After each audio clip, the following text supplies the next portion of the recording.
And we are back. Welcome back to the Not So Perfect podcast.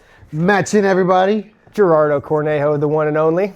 We are back. Thank you guys for tuning in last week. Yes, last week. We've done so many podcasts in this week that I lost count. Yeah, well, it's just more proof that we chose the right name for this podcast. Yeah, I was striving for perfection, and we didn't get it. No. And now this one feels perfect. So the universe intervened, and they decided that two other podcasts we shot this week weren't going to cut it. So we're back for a third take.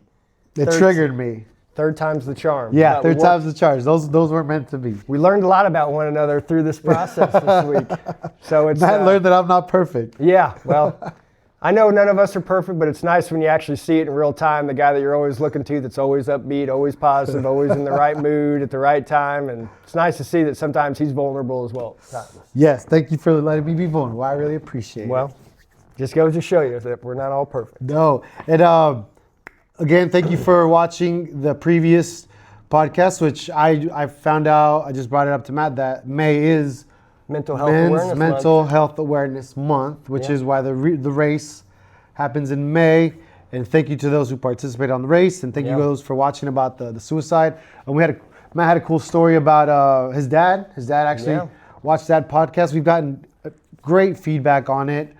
And it's just a topic that everybody can relate to now. Yeah, I mean, me and Gerardo personally, we've each got people that we've lost. That's who my race is in memory of, is Jared Palmer, who lost his battle with his mental health, and he took his life. And me and Gerardo both know a gentleman, but Gerardo was closer with him than I was. Our good friend Chris, suffered from similar issues, and so it's very near and dear to our heart. So when we talk about this stuff, there's nothing rehearsed or there's no note cards behind us. We're talking our truths and how we experienced it and how we handled it and where we still struggle with it today. So hopefully it's, we're not saying everything's going to work for you, but you got to keep trying. We can't quit. We can't give up. I know in my personal life, I try and work as hard as I can, as good as I can, because I know, especially when anything race related, this is a reflection of Jared and his family and everybody that participates in it. So I put a lot of pressure on myself, and I just hold myself to a high standard because that's the product I'm trying to put out. I want to try and put out the best product every year for this race. So we're always trying to make things better, always trying to make things a little bit easier, smoother, for not just you guys that are participating, but for us that are organizing and doing the planning process. So again, 1,000 thank yous to everybody that partook. Yeah, thanks for hanging out with us too during our 45 minutes, hour, whatever it is. But you also got some goodies headed your way. If you haven't received your shirt. Yes, shirts and the placer charms for the race are all officially being mailed out as of yesterday or today, whenever they got them. So all you winners, the medals are on the way. Yes, they are. So appreciate your patience. I was telling Gerardo before we started the podcast that how big of a weight off of my shoulders it was to get all those mailed. And just for reference, they didn't send us our award charms when they were supposed to be sent with the medals. So that basically meant that I had to handwrite and hand stuff and pack and label 90 different medals, which is a very slow process when you're looking at a computer and then going to paper and then stuffing it and repeating that 90 times. So same goes with the shirts. We had, I think, 50 extra shirts that I had to mail out as well. Again, I appreciate your patience. If I could have done it any faster, I would have. But his tongue is very dry on the price from looking at all those envelopes. I was having flashbacks to the episode. Should have brought Carlos. I was having flashbacks to the episode of Seinfeld where George's soon-to-be wife dies because she licked all those wedding invitations and got some kind of glue poisoning. I have never seen that episode. It's a classic, but yeah, it's a Seinfeld episode out there. For all you young bloods, give it a check. But I'm okay. I didn't get any glue poisoning or any adhesive poisoning. They are sent with a lot of love. So yes. And I think I might be getting one. You said? Yeah, I think 2 are going to your household. Two. Stacy, we did it. And then your boy was close. Jacob, you got chomping at the bit. One away from being third place. He took 4th in his age group, so yeah. I think the kids he recruited ended up getting 2nd and 3rd, though. More than likely. Cool. So shout out to Harrison and Brooks. You guys, that'd be cool to get a medal in the mail. Yeah. Cool. Yep. And men's mental health awareness. What are some practices you do for mental health? Well, I don't You just obviously know running. Yeah, well, I don't just celebrate it for the month. It's a year-round thing. It's a year-round ticket you're buying for that. But for me, I do. This is stuff I've been doing since really I got sober. So I go to regular AA meetings just to kind of be around more people that have similar thought patterns as I do. Just a reassurance that I'm not alone in this, regardless of during different times throughout the year, it might seem like I'm alone. Every time I step back into that hall, whether it be 2 months away, which is where I've been basically the last couple months, it's all been race related, so I haven't been able to get to as many meetings. And I went yesterday morning to my first meeting in probably a couple months. And again, just not being there for 2 months and then walking in and just the look on people's faces when you're back, the excitement, the joy, the smiles, and just how excited people get to see me back in that hall. It's almost like they thought I was doing it deliberately, but I promise I was not. If I could have been in there more, trust me, I needed it, and I probably would have been in there. So I do that regularly. Hopefully now that the race stuff's all over and all the mailers are out, I can get back on a regular schedule with that. But I do that, and then honestly, not to sound cheesy, but doing this weekly podcast with you is therapy for me. Getting both of us for getting sure. some of these things that I have inside that I don't necessarily get to talk out all the time. Just usually being alone or with my dog, he doesn't really have much input on the matter either. So just coming in here, getting to talk about just different topics, it helps just keep me regulated.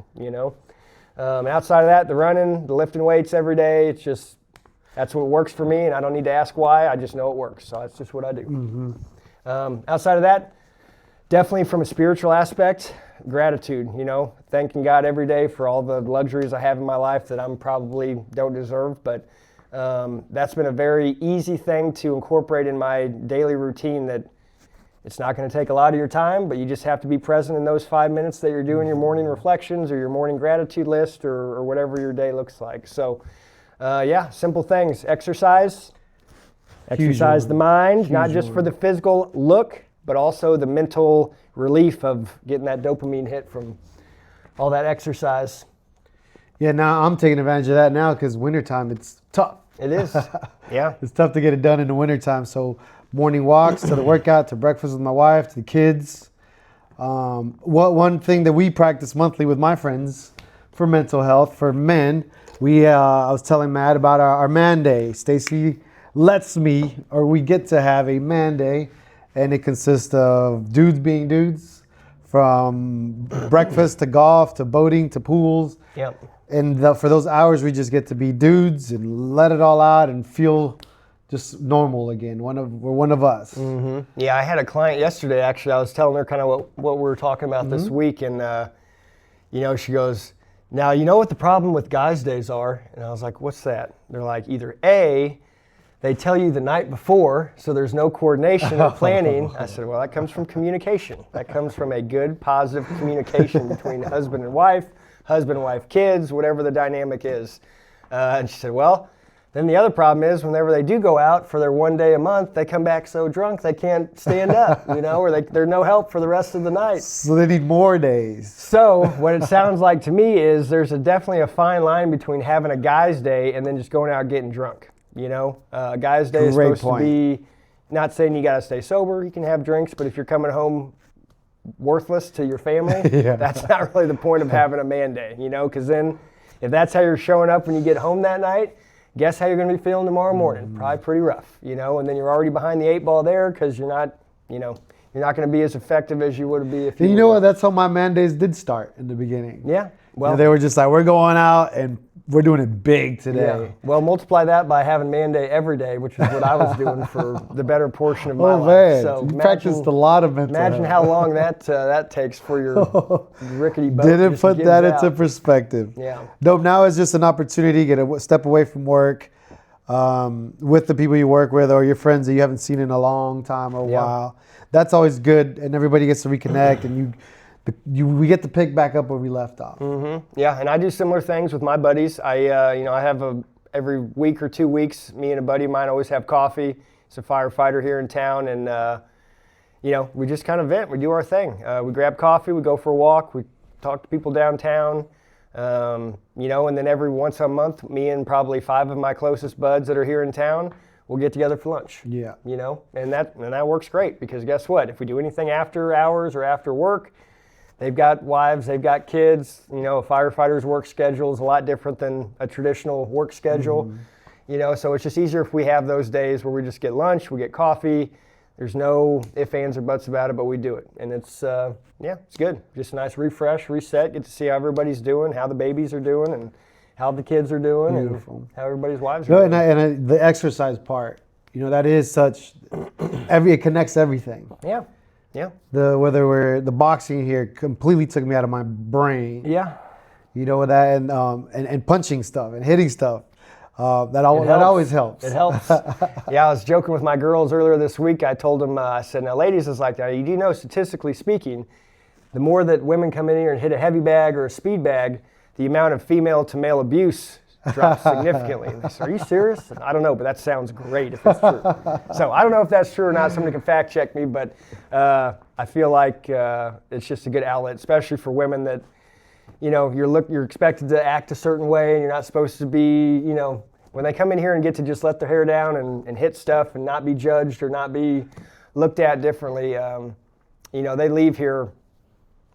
Yes, exactly. So they just leave just being able to get a lot of that built up aggression out and not by abusing their spouse. Yes. You poor spouses out there. Yeah. Yeah. Exercising. Let's talk Downtown Fitness. Are you still taking on new clients for the Yeah. ladies that do want to come in here and punch this? Yeah, so we're still taking new clients. You know, I have found that my afternoons and my evenings are getting really jammed up.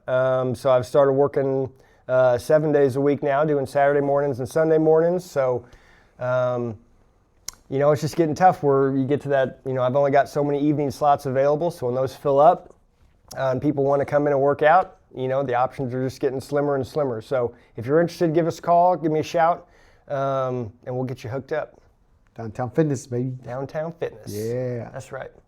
Man, what else? Where do we end up? We talked so much this week. Yeah, well, I mean, the original topic was going to be relationships. So with the relationship stuff, you know, we kind of have a different perspective because, you know, for me being a single person, with no kids, no wife, you know, compared to Gerardo that's got a wife, he's got kids and running his own business, it kind of puts two different aspects of good relationships, bad relationships.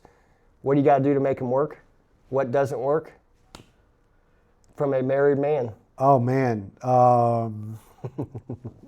put me on the spot. Yeah, why not? Well, the first two takes, you were setting me up. Communication, for sure. Being committed to that communication. We are celebrating 14 years, August 27th, this year. But it's Congratulations, Stacy, you lucky woman. yeah. And being I thought about I used to say I'm a lover, not a fighter, but now I am a lover and a fighter. Like I choose to fight for that one person that I've committed to daily. Yeah. Daily, day in, day out, even though those days you don't want to do it, those days that you're tired, even on Stacy's side, she's exhausted from 3 kids, 6 kids, 10 kids that she's been hanging out with all day. Summertime too. Yeah. Summertime Yeah, and she just wants to have a bowl of ice cream. So I just need to shut up and stay away. You know, that's we're not perfect No. in any of the relationships. 14 years, not that we've struggled, but I think the struggle comes personally. Yeah. Get out of my way, get out of my head, be present for her. How was your day? Yeah. Or maybe you're. Sometimes you'll see her face. It's like, I don't even want to know. I know how your day went. You're eating ice cream? Okay, I'm going to stay away. Don't poke the bear, right? I'll let you finish your 30-minute show here. I'll come back, check in, reconvene, see how that goes. The commitment to that, I was very lucky to have my parents. They just celebrated 48 years of anniversary. All right. This week, so congratulations, Tito and Tita. But get to see them live a life of love was a great example that I was able to take, that now I am presenting it to my children. Yeah. You know, I love your mom. And Jacob, this is how you love a woman. Irie and Marley, I hope that you choose a person that is this nice to you, cares this much about you. Yeah. If he's not going to be perfect, it's going to take work, but this is an example of at least a love, a good kind of love. Yeah, well, not The just, love that works for me and Stacy. not just that, but you hope your girls, by seeing how you treat Stacy, they grow up looking for nothing less than that. You know what I mean? Yeah. Like they don't want to come. They don't sell yourself short, thinking that this is the only option you have. You deserve a man that's going to treat you right, respect you, love you, fight for you, have a family with you, and stick around for all of that. Yeah. Yeah. It's scary having girls, but it's not. Yeah. You know, you just love them. They just need love. They want to be held and heard and loved. And guys, I mean, it goes both ways. Yeah. You know, the same thing for Jacob. But yeah, just the commitment to fighting daily. The commitment to fighting daily. No, well, and that loving goes, and fighting each other daily. That goes into the, you know, like you said, it's not easy every day. It's not every day you want to do that. It's not every day it's going to be convenient for you to fight and, you know, love and do all that stuff at the same time. But it's just like the exercise for me. You know, my mental health doesn't take days off. Like, it doesn't recognize Christmas as like a day that I don't need to work out. Like, this is just daily medicine, you know? Yeah. So if you wake up and you got to take a blood pressure pill, that's what me doing my workouts, my running every day, like that's what that substitutes for. And that's okay. Like I said, I don't question God anymore because he gave me a second chance at life. I didn't ask for a sign. He gave me one that was clear as could be. And so I told myself from that point on, I'm just going to try and do the next right thing. And ever since then, good things keep happening to me in my life, and God presents things that I don't deserve, but I will be happy to take and run with. It's a relationship with everything we do every day, you know, not just people. The relationship you have with your workout, the relationship you have with coffee, the relationship you have with the drinks or your TV time, phone time, and all that stuff. It's just check in on them, make sure they're at least healthy or benefiting you. Yep. I would say, and then because there will be triggers. Something we were talking about for a lot is triggers. Matt, how do you deal with triggers? Oh, triggers. Well, there's a couple things. You know, the first thing you got to do is be able to identify your triggers. You know, if you go through day after day after day after day, and you have your ups and your downs and your ups and your downs, you're not paying attention to why you're getting low, why you're getting high, you know, and you're just kind of just floating through life, floating through your days without taking the time to analyze what's going on in your days, why you got upset at this client, why you got mad at this person, why you weren't sure why you were upset, you know. So the first thing is just identifying what your triggers are, you know. So we were joking yesterday about like slow drivers, bad drivers, whatever it is. Like, I remember Boulevard drivers. Yeah, I remember whenever I was still drinking, like I would have outright meltdowns in the car, like screaming at the top of my lungs. Nobody's listening, you know. But here I am, getting my heart rate up, being mad, getting out of the vehicle, 7 a.m. Exactly, you know, gritting my teeth, and I haven't even started work yet. You know, it's like I don't think this is healthy, and guess what? It's not. You know, but just having the patience. And, you know, some things that I don't have answers for, as opposed to why bad drivers get me triggered or why, you know, different things set me off. Again, if I don't know why I'm being triggered for those things, it's just a quick, God, please help me get back to where I need to be to get the rest of my day started, finished, get me through it, whatever it is. Even if it's just 5 minutes, get me back to a good place. You know, but some of those things I can understand why I'm triggered, you know. So for the example we were using about driving, like, well, my past driving record isn't great. You know, I've got a lot of DWIs on my record. So there's part of my trigger right there, you know, because it's me getting a reflection of my insecurities of how I used to be, you know, and I don't want to go back there and I will not go back there, but it's just like whatever it is in that moment, it's just that trigger in my brain that just screams like, now's the chance to scream and yell and point at this person, honk at him and do everything else. But yeah, so a lot of it's just recognizing what your triggers are, you know, and we've talked about this before, but there were some that I didn't have answers for, you know, and I wanted to do a little bit dig a little bit deeper into that, and I got into the BetterHelp therapy. And just by talking with a therapist, you know, once a week for 45 minutes for a month, she just brought a lot of things that I already kind of been thinking about in the back of my head. brought those to light and just in front of me instead of back here where I'm just kicking it around like a soccer ball. And just, again, by bringing that out to the front of your mind, and you can actually see what she's talking about in real time, made all the difference in the world. I mean, it's just simple techniques in terms of talking about and looking at myself as how I used to be as opposed to who I am today. Those are very easy things that you can do. You just have to take in that moment when you feel your skin boiling, your temperature getting a little hot. You got to take a little time and just work those little techniques that she was talking about, as opposed to being like, you are a no good piece of you know what, as opposed to saying that like, hey, you were a no good POS, but that's not who you are today. You've done all this work, you've done all these things, you've accomplished all these things. So again, it's bringing that back to bringing it to the foresight of my brain and being able to give myself a little grace. You know what? I have done a lot of good things since I've gotten sober. I do need to recognize and maybe go a little bit easier on myself. And most people probably think that doesn't work. It did for me, So I don't know. If it works for me, I would say there's a good chance it'll work for you too. But it's different on what your triggers are. She, with different ones, she had different techniques. So again, if you guys are looking for help, I did the BetterHelp option, in the town I live in here in Jefferson City. It's a pretty small community, so time for me is very limited, just being a business owner and having a dog I got to check on from time to time throughout the day. I didn't want to go through the whole process of going somewhere, filling out a bunch of paperwork, going through insurance, and then once you get approved, then you can set an appointment, then you get in there, and then if you don't have a good mesh with that person or a good relationship with that person, you're finding somebody else and you're starting that process all over again. Where with BetterHelp, I think I filled out the application one evening, and by the next morning I was eligible to pick my therapist that I wanted and get my appointment started right away. So very easy process. I was nervous about who I was going to get as a therapist, but through the questionnaires and through the sign-up sheets, really easy to hone in on what, tailor it to what you're looking for. Like, so for me, being in recovery being an alcoholic in recovery, I wanted to make sure I had somebody that either was in the program or was familiar with AA or alcoholics or just addiction issues.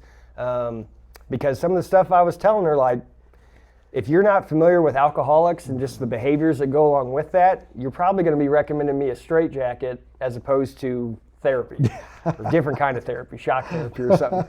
But I remember the first meeting I had with her, we did a video call, and it was on my phone because I was running late from an appointment, so I had to start it from my phone on the drive home.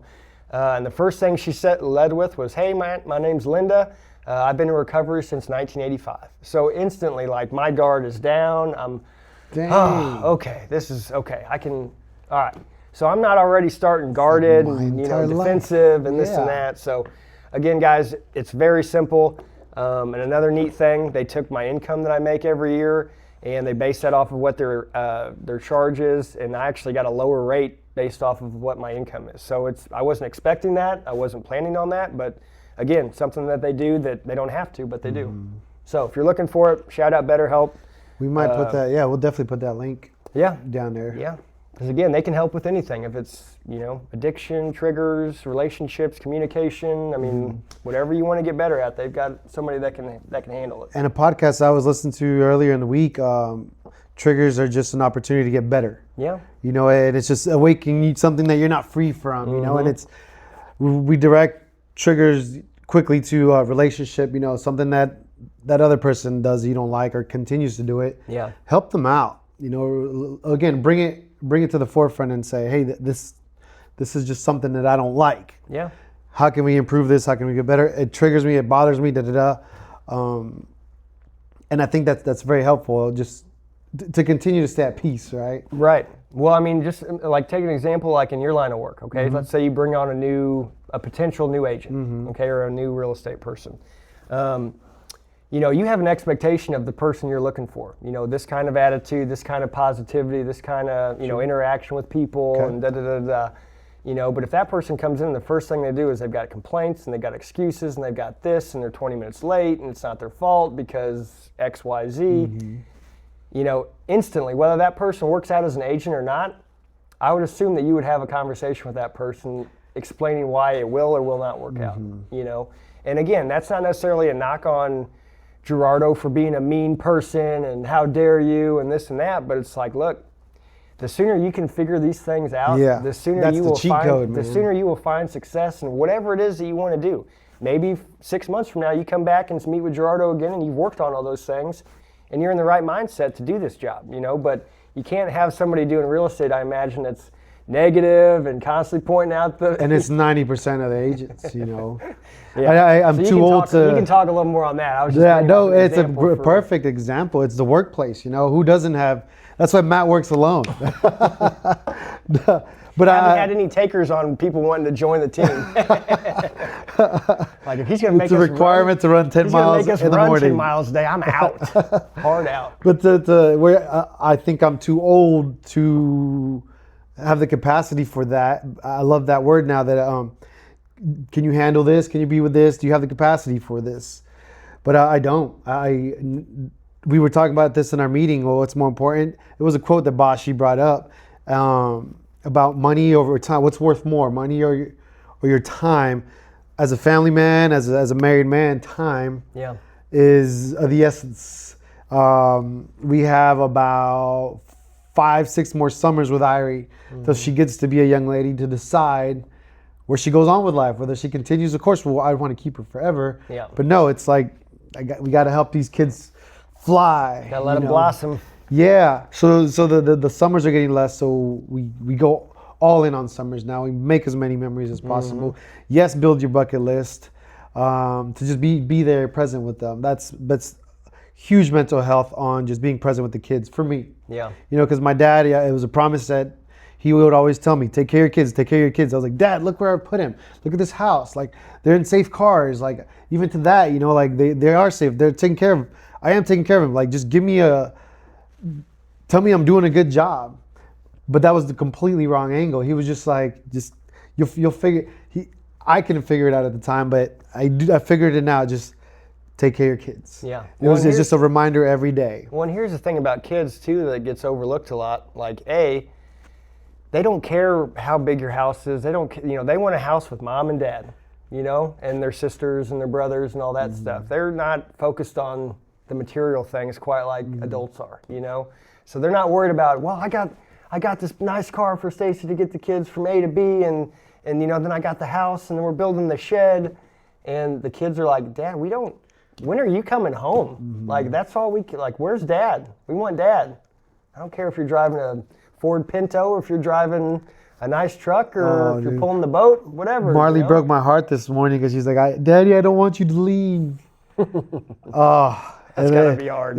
Just hearing the door close after that, it was like, I'll be back. I promise. I'll be back. I promise. But it's the life we chose. It's the life that me and Stacy understand. We've chose because it's what I love to do. Yeah. Well, shout out Bashi. I love that quote. Because it's something I realize. Where I'm at today. It's like my time is more valuable than money. Like, and that's pretty much across the board. There's not many. Might be a few things that I'll go back on that, but for the most part, nowadays, like, I appreciate every day that I have. So that means every minute I have of my day, I want to try and make the most out of it and maximize it and just get the most out of it. And it was great hearing that angle from a 21-year-old. Yeah. Because they are young, fresh out of high school. They're seeing the things on social media and the material things like I gotta have. Yeah. So they work harder for a monetary kind of satisfaction, right? Yeah. I guess we could call it that way. But for them to start learning that their time is the most valuable thing, I think we're doing a great job. Well, and I think as a young adult, I know there was times where I didn't, give me the money. Let's go, baby. Let's roll that dice. Let's go. And the older I've gotten, the more it's like, wow, that was so stupid. But I think it's just part of growing up. You have to go through those phases where, maybe at first you are motivated by money. Most of us kids, I didn't grow up super wealthy, so. And even reading all the books, like Get Rich, how to create wealth, how to invest, like, all right, this is what we got to do. I'm worn out. Yeah. I really don't have to work that hard because I've worked with a lot of professionals that would chase the money, right? Chase the money, and those guys, what I learned is there's never going to be enough. No. Well, that's the thing. Millionaire what wants to is be a enough? 100 millionaire, yeah. And then, or you've seen the reel where it's like, look at this millionaire's yacht, look at this billionaire's yacht, you know, and then you turn that into real estate, like whether you're in an apartment or a mansion and all that stuff. But then it's just like, are you at peace with your day? Are you at peace with your relationships? Can you completely be vulnerable and feel safe and protected with your significant other or whoever you're in a relationship, you know? Yeah. I trust coffee. I feel safe with coffee. Yeah, me too. When I drink it, it's warm and it takes care of me. You know, down to that relationship. I guess that's where I am.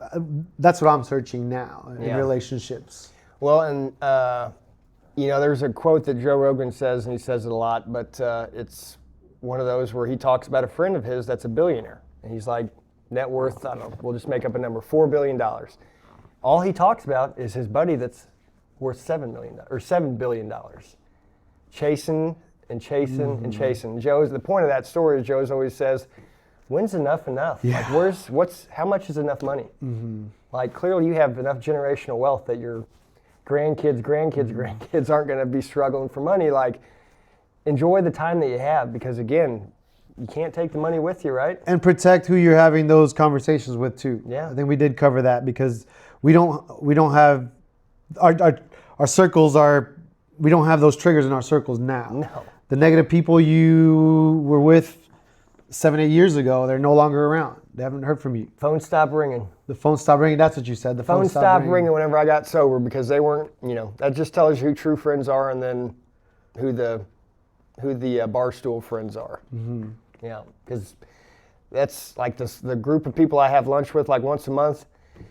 Whenever I was drinking all the time, like I did everything possible to push them away and to never want to talk to me again. Stand them up, not show up a complete mess, or make an ass out of myself at the event we were going to because I was the guy that was wasted. So I gave them every excuse to never call me back, to never knock on my door again. And they came back, you know? And those are the ones that have been with me through the good times, through the bad times. I've been with them in their worst of times, and I've been with them in their best of times. So we know the worst and best of each other. And there's no judgment there, because good chance that whenever I was at my low, my buddies were there with me. Whenever we were on our highs, we were all together still doing the same thing. Mm-hmm. So it's just that layer of trust that, you know, it's that old saying, all my buddies with kids, like, you know, if I ever make that call at 3 a.m, like, hey, I need you to bring a shovel, like, meet me at my place type of deal. Like, don't ask no questions. No questions asked, I just need you to be here. Like, that's the rule. That's the rule. We haven't had to follow up on it yet, thank God. So hopefully we don't have to. But that's, you know, the point is, like, blood's thicker than water, but, you know, even though they're not my family, these are my brothers for life, you know, and it'll never change. Never change. Yeah, those are the beautiful relationships. I mean, that's enough. Yeah, you don't, you know, try keeping 5 people that are not your instant family happy. Yeah. Multiply that by 20. It gets more and more you can't juggle it all. And I've heard podcasts, I've experienced it, met super wealthy individuals that are the loneliest people. Yeah.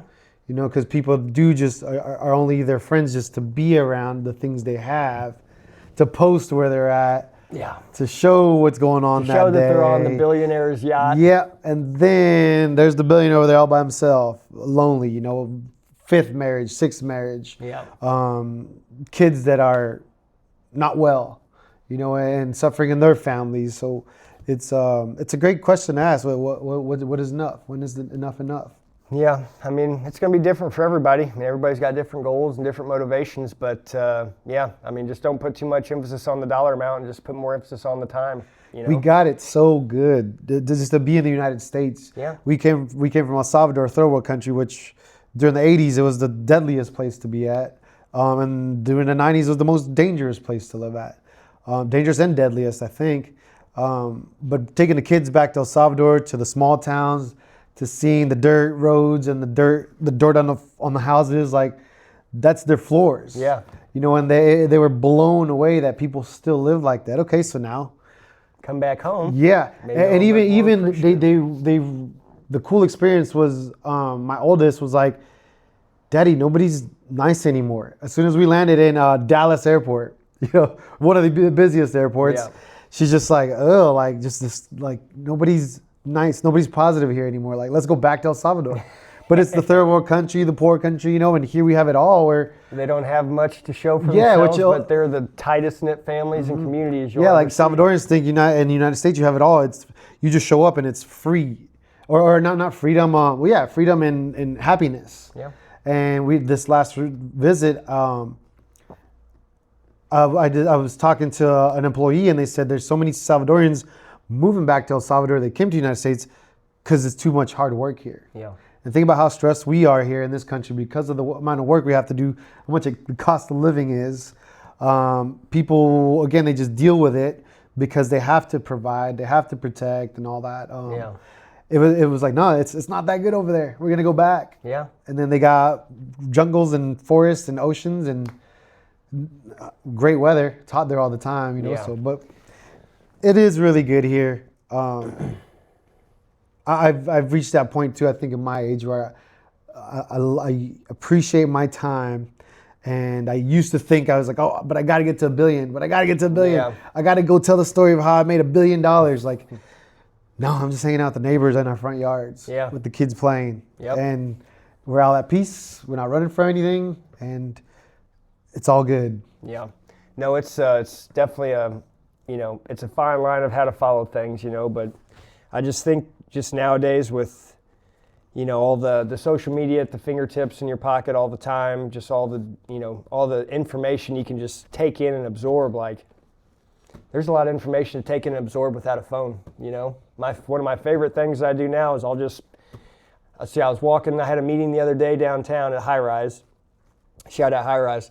Was done with that meeting and was heading back to my truck, which I parked like down the next block down by like 232, so I had to walk like a block.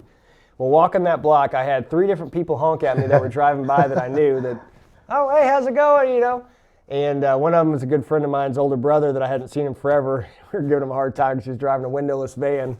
Told him he was one shave away from his beard into a mustache where he wouldn't be allowed to be working near schools. But yeah, I mean, I don't know, just exploring the people that are in your communities, the people that you know, the people that you actually physically have met before, as opposed to Instagram influencers and 24-year-olds telling you how to get the Lamborghini and the private jet and the helicopters and, how much of that's actually real? I don't know. I've never met the person, I don't know. I don't think many people have.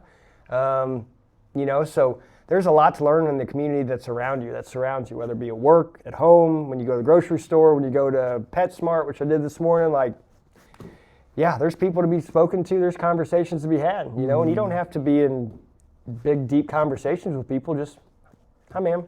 And High Street is one of the highlights of my day. I love it. Drive. We have it very good in Jeff City. I love our downtown. Yes. I love our downtown. It's very old and historic and just very well maintained. But yeah, just reminds me of a better time, the old days, where the communication was person to person or phone call to phone call or, and not just scrolling and scrolling and scrolling and scrolling. And thanks to those business owners that try very hard to maintain High Street to what it is, like just to driving by and waving at people that are at the coffee shops, that are getting breakfast out in the patios, they're getting milkshakes, Yeah. The bookstore, it's still coming back. It's not going anywhere, I heard. Well, and I like, too, just being able to go into some of these stores I go to a lot and, hey, man, how you doing today? I love that. I love getting to talk to the person at the counter and ask how they're doing. And maybe they're having a bad day. Maybe I got something I can say to bring them out of that, Just, I don't know. I like supporting the community, We do have a very good one. These are the people that have stood by me, and I've given them every reason not to, So the fact that they can forgive me or give me another chance or not look down on me as someone that's had a rough past but has figured it out, I think it's one of those things where, you're empowering your community to do better, even if it's just working on triggers or something like that. It doesn't have to be an alcoholic or a massive catastrophic life-changing event. It can be something simple, and we've talked about me adding walks with the dog, and I wave at all my neighbors now, and after doing that for a couple months now, if I'm walking my dog and there's a car coming down the street, they'll throw their hand up before me almost like it's a race, so different things like that. I had people wave at me where I'm in a bad mood and I feel terrible whenever I don't wave back, but I'm like, I'm not going to wave at that person because they don't know what kind of day I've had. Like, what kind of thinking is that, you know? So I'm like, let's flip the script here, and I'll be the waver and just see what that does to me. And just waving at people, like, if you're in a bad mood and you just wave or say hi to somebody, it'll put a smile on your face, or it'll make you feel better inside. You know? So being complimentary, doing something for other people, like, as much as you might be helping someone else, it's gratifying when you've done something that you didn't have to do or didn't charge somebody to do or did just out of the goodness of your heart. It's self-serving as well. So it's selfish. Be nice or doing stuff for other people too, even though it does have a dual benefit for both parties involved. But, you know, simple things like that can change the course of a shitty day to a great day real quick. Downtown Jeff City is a breath of fresh air. Yes, absolutely. That's always hard for me to say. A breath of fresh air. Great part of the community, our favorite part of the community. And that's what we're here. Yep, and I always get, so I saw, I was finishing up a run, I don't remember, someday last week, maybe 2 weeks ago. But anyways, finishing up the last little stretch here, coming down to 525 East McCarty. And who do I see strolling on down with a nice Izzy's milkshake? This man and Mr. Michael. Shout out to Izzy's Reese's peanut butter milkshake. It is incredible. But we earn it. We have to walk there. Oh yeah, they weren't driving. To earn it, and we walk back, so it's a trade-off of calories. They weren't taking the easy road, but... and it was cool too. Kim Slaughter was there. Shout out to Kim. We were wearing our Capital City Race shirts. Yep. And I mean, that's got to be a cool feeling because that came out, it's something you created and you're seeing it. I love it. You know, spread out throughout the community. I love it. And as I was finishing up my run, I got a text from Kim with a picture of you and Michael and her. And I sent a picture back to her of me standing over top of him as I'm finishing up my run saying, well, she said, hey, I was downtown getting something and I bumped into Gerardo and he's wearing your race shirt and so was I. And just trying to do great things for the community. Cool part of our day, just to go strolling down. Very downtown. very much.